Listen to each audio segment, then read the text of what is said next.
Hello, Contrarians listeners, watchers, subscribers. Here we are with another Contrarians post credits. This one is for the John Wayne classic, John Ford classic, The Searchers. It's a Western. We don't do many Westerns here at the Contrarians. When we do, we make them count. So we had Unforgiven more recently, about a year ago. And before that, maybe The Wild Bunch. Before that, The Magnificent Seven.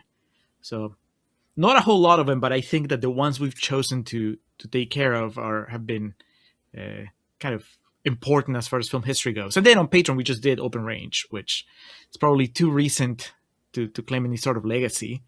But check with Kevin Costner in 20 years or so, and we'll see where that stands. The Searchers, Alex, 87% fresh, certified fresh on Rotten Tomatoes. That means that if you listen to the episode on the main feed, you're going to hear us make fun of John Wayne, and goddamn it, he deserves it. And just poke fun at the classic tropes of an old Western. But here on this post-credits video, of course, we're going to do what we always do. We're going to give you some more Rotten Tomatoes quotes. We're going to give you more trivia. We're going to talk about the trailer and, of course, the Josh Gad Minute. So let's get started. Alex, like I said, 87% of Tomatometer. The critics' consensus is The Searchers is an epic John Wayne Western that introduces dark ambivalence to the genre that remains fashionable today. Dark ambivalence.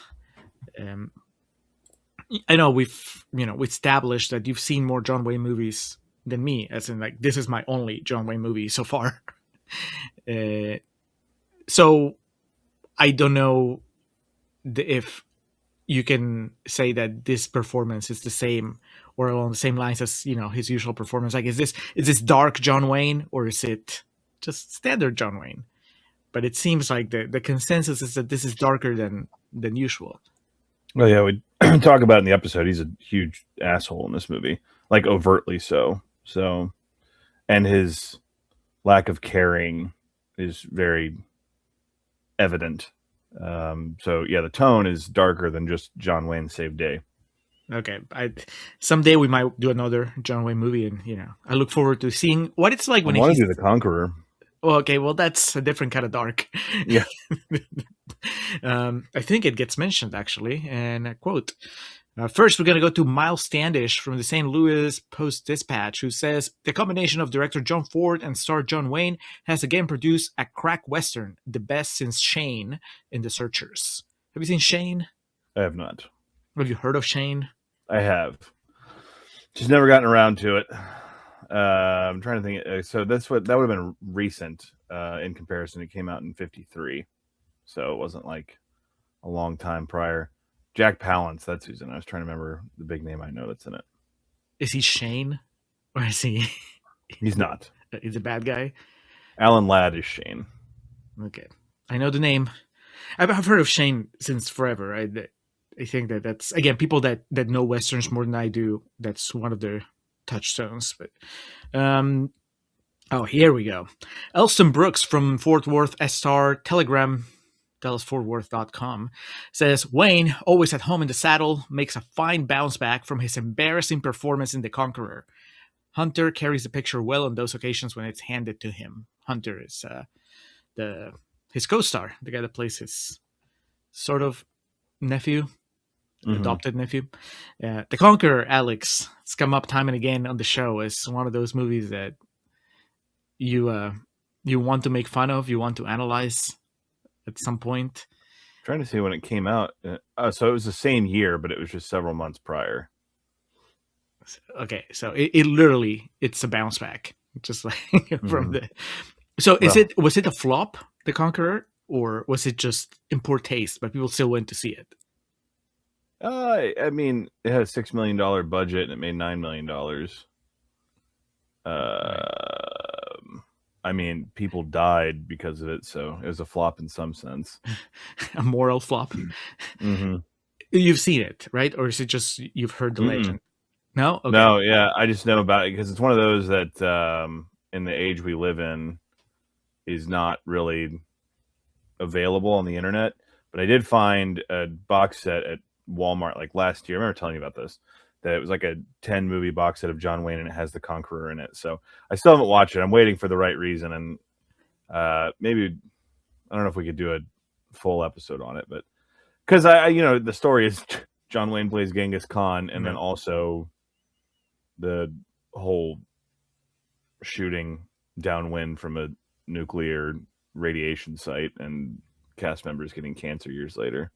When did that come up? I think it was during the Unforgiven episode, but I think it might have gone to Patreon on Cutting Room Floor stuff. I do look forward to watching it. I mean, it's because it just seems like such an anomaly. It's such a weird thing. And I am curious about the quality of the movie, regardless of the just poor taste in casting John Wayne as Genghis Khan. 21% of the crew members died from cancer on that movie. Brutal. Which was 46 people. But by the time that happened, the searchers had already come. Oh yeah, he was already in Hollywood's good graces. He would have been dead by the time a lot of that happened. So he got to skirt all responsibility. Didn't have to answer to the woke mob years later either. All right, one more, Alex. A road movie. This Victor Pinheiro from Seventh Art Studio. A road movie disguised as a Western. 4 deals with revenge, redemption, love, violence, and obsession in a beautifully shot film by veteran cinematographer William C. Huck. Full review in Spanish. I mean, it is a bit of a road trip movie. I love the idea of it as a road trip movie, though, because it's not what we think of when we think road trip. And so I'm like, where's the tunes? What's the soundtrack to this epic road trip? Where's the layover filled with misunderstanding and different cultures, which I guess that'd be the Native Americans, but yeah. Where's the hitchhiker? Yeah, exactly. Man, somebody recut the trailer for The Searchers as a road trip movie and send it to us, and we'll Such a Life as a Highway. Yes, yeah, and that is the perfect segue to the trailer chatter portion of this video. Alex, I sent you the link, so we both watch the same trailer, which I think is just a old-timey trailer that they played back then. It's not Adventure, the John Wayne, that's all that. The Old West.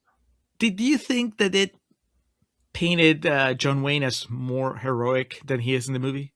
Oh, yeah. And also the most interesting part of the trailer to me was, as discussed in the episode, the fan theories and also just kind of quizzical presentation of the relationship with Ethan, and Martha, who was his sister-in-law. And in the trailer, the narrator says something like "A Tale of Love," and it shows the part where John Wayne kisses her on the forehead.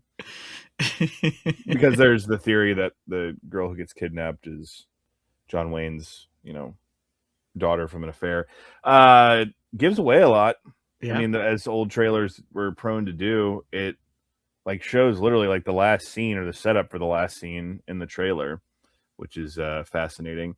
But it tells you that one of the girls at least doesn't make it, because it's John Wayne breaking the news that she's dead. And then a lot of the from the desert plains to the Arctic tundra, a lot of just different scenery shots, and just letting you know that you're going to see it all in this one. Yeah, I felt that the main transgression was that people might have felt like they were going to go see John Wayne, like you said, save the day, just be the hero. He's going to go rescue these girls, and then even though you see it at the end of the trailer where she's going to shoot Natalie Wood. What's the deal? Yeah. What's the explanation? The explanation is that he's a very disturbed person and he's not all there. So don't be fooled by the trailer for The Searchers, at least not the classic one. I know that there are other cuts. Sometimes, that we've done it a couple of times with Casablanca, definitely with Blade Runner. Whenever they do a re-release, they'll give you the fancy modern trailer. And I would hope that the one for The Searchers is a little more accurate to what the movie's like. But in this case... Yeah, I mean, this is obviously the way trailers were done in the late 50s. I did see the 4K, or excuse me, Ultra HD Blu-ray, which, yes, that's I get that confused. I'm like, is that the same thing as 4K? But yeah, that was just released less than a year ago. So by Warner Brothers, which grab it while you can. I imagine, much like Blade Runner, there's a trailer out there for the See the Searchers and remastered 4K. 4K. I John mean, Wayne. Netflix plays Racist as 4K ever. movies. Yeah. Just Why would stop you get the disc when you can just stream it on Netflix? I don't know if you saw my tweet on the day that news broke, and it's not even like a joke. Legitimately, after like, oh, that's very, very bad. My first thought was, God damn it, this means like they're never gonna fucking release Ready to Rumble on Blu-ray. That was my follow-up thought. Priorities. No, I saw your Instagram post story. The guy that was just smiling. It was like, everything is awful. Yeah, we're cooked. Anyway, why not? Go get the Searchers while you can on physical media. Who knows how long you'll be able to stream it. Especially if you're a John Wayne fan. So that's the trailer. Alex, let's move over to the Josh Gad Minute, because we need to put Josh Gad in a Western.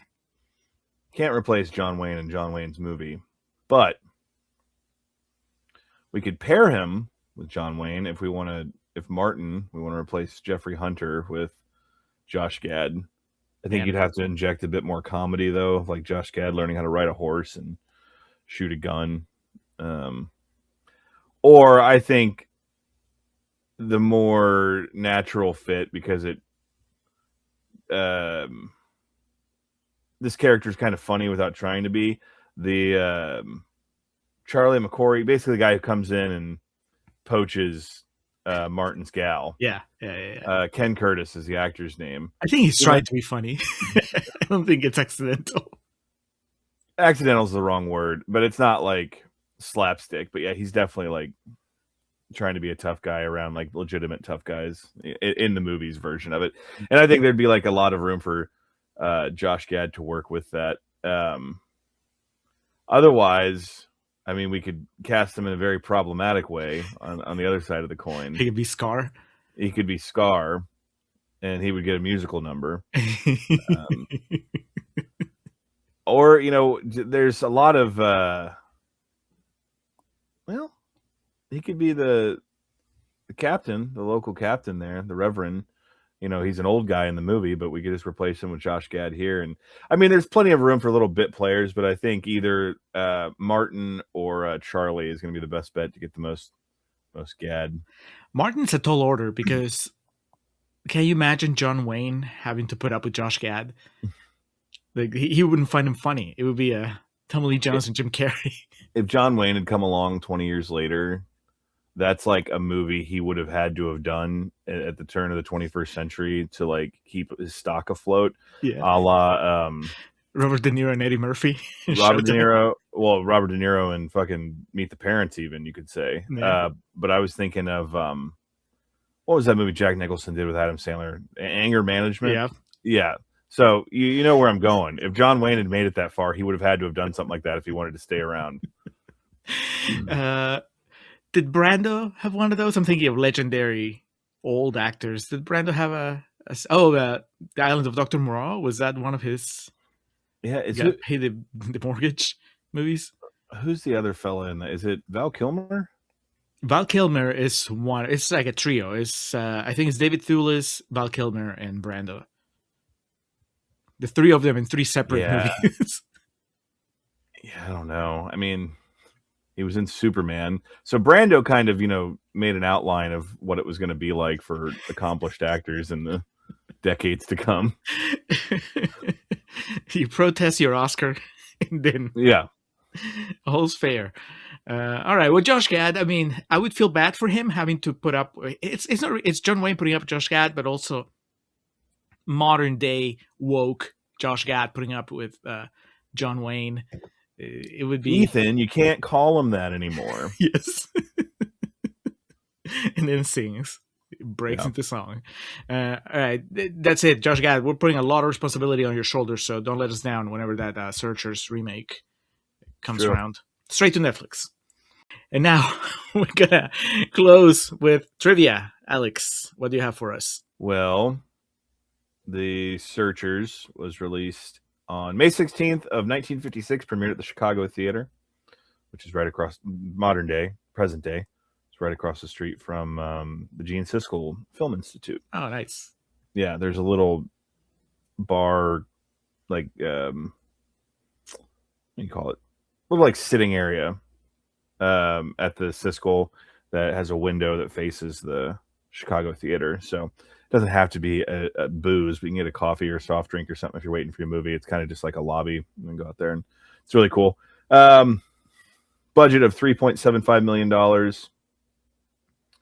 89 was entered into the U.S. Library of Congress, selected for the National Film Registry, and as we call it in the episode, it was one of the first 25 films selected for the registry. I mean, one day, Alex, we'll do a tour. I'm sure Yes. they just walk you through the first 100 or something. This I thought was pretty fascinating. As part of the promotion of The Searchers in 1956, Warner Brothers produced and broadcast one of the first ever behind-the-scenes featurettes, a making-of program in movie history. And it aired as an episode of the Warner Brothers Presents TV series. Do you think John Wayne was game for that?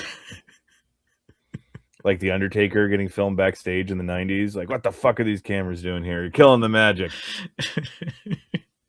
I'm trying to remember if we discussed in the episode any award nominations it got. But, I mean, the main thing this movie's known for in 2025 is the influence it had on many, many folks. Martin Scorsese and his film Who's That Knocking at My Door features a sequence in which two of the primary characters discuss The Searchers, and in the film Mean Streets, three of the characters attend a screening of The Searchers. In 2012, in a Sight and Sound poll, Scorsese listed the movie as one of his all-time favorite films. Spielberg, Scorsese, John Milius, Paul Schrader, Wim Wenders, Jean-Luc Godard, and George Lucas have all been influenced and paid some sort of homage to The Searchers in their work. And here it says that there's been numerous comparisons and similarities with Paris, Texas, noting Wim Wenders on there. Well, I mean, I can see like visually maybe just the vast landscapes of Texas, but it's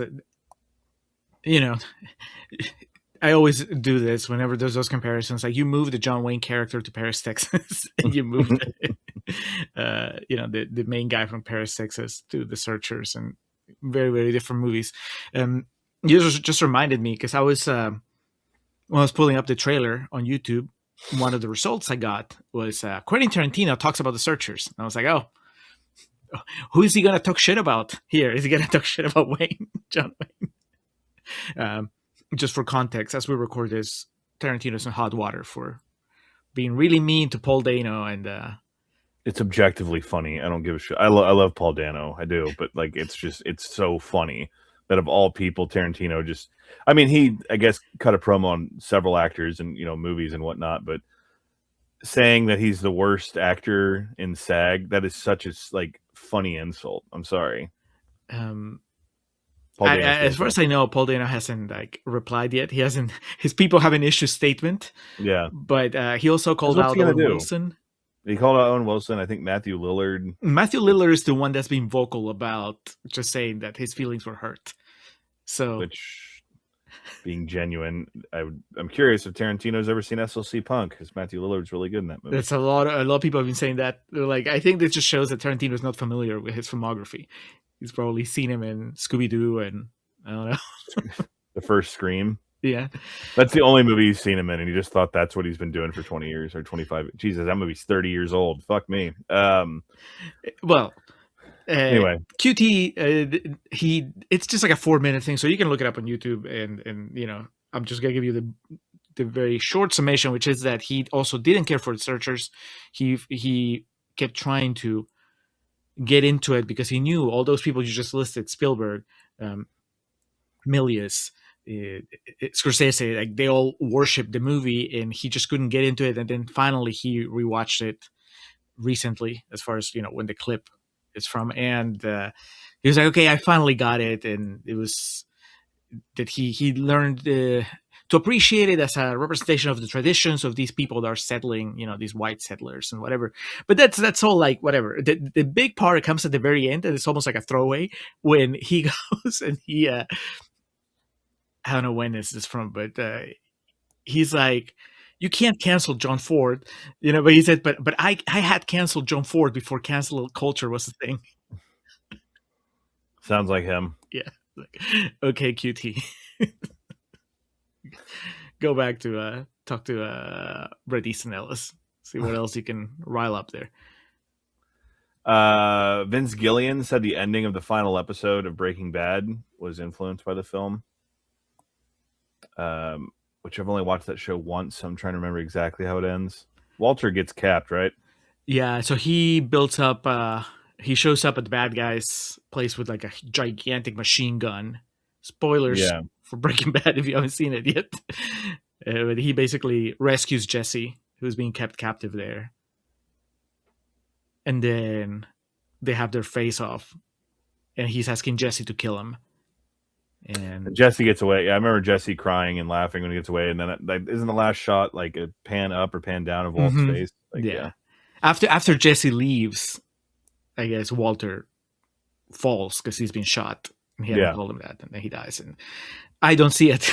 I don't see any of the Searchers in there. Well, here's another one. The Searchers was influential, or had an influence on Star Wars Episode 2, Attack of the Clones, as in the film. Anakin learns that one of his family members has been abducted by a group of Tusken Raiders. Anakin then massacres the kidnappers in vengeance, much like the Searchers' climactic battle at the Comanche camp. Yeah, but you don't see it, right? Yeah. He fucking decapitates Tusken Raider like on screen. Does he? Yeah. That's like the only thing I remember about that movie that I was like, oh. You're like, it's like the Searchers. But I think he goes like, vroom, vroom, decapitates like two of them, and then, strikes a fucking pose, and then it swipe fades to God only knows what. Sorry, George, that does nothing to redeem that movie in my eyes. Still better than Episode 9, so. It's true. That'll be the day, as John Wayne repeatedly uses that line in this.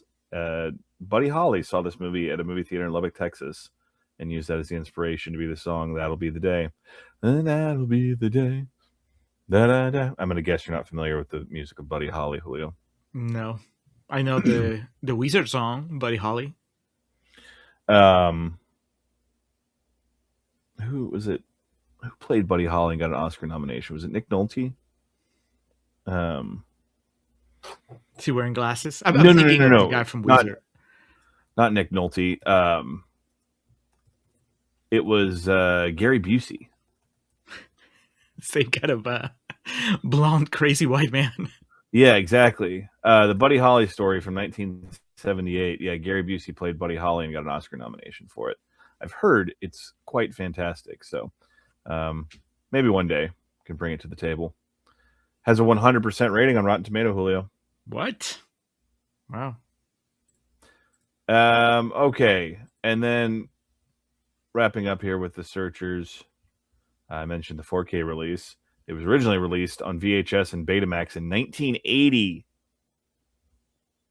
Faxing Machine is going to come out in like 3 weeks. And that movie came out in October? Turner, and I lament about the days of my childhood. Toy Story 2 specifically, I remember it was a year between its release. Titanic was also maybe longer from the theatrical release to the home video release, and that was pretty commonplace. But this is 23 years, man. If you really liked this movie, you had to wait quite a while to own it at home. Released on Laserdisc in '84, which I always forget Laserdisc was that early in the game, and then DVD in '97. So it was one of those like first run DVD releases. That's early enough that I guarantee it was printed. Remember that Warner Brothers had the cardboard sleeves that opened like a book? Yeah. Remastered by the Warner Archives on DVD in 2006 for the 50th anniversary. And then, as I mentioned last year, it got its 4K release. So there's a collector out there who has all those. I know there's kind of, due to like people being able to share it through social media and stuff, there's been a rise in the interest of Betamax collecting, but told you I've gotten up to the Laserdisc thing a couple times, and then my mental governor hits and cuts me off, and I'm like, all right. So you wouldn't go back down to be, because you have VHSs. That's your thing. Mhm. That's where your niche collecting, but you wouldn't start the hunt for Betamaxes. No. If anything, you would move up to Laserdisc. I would do the main reason I would do Laserdisc is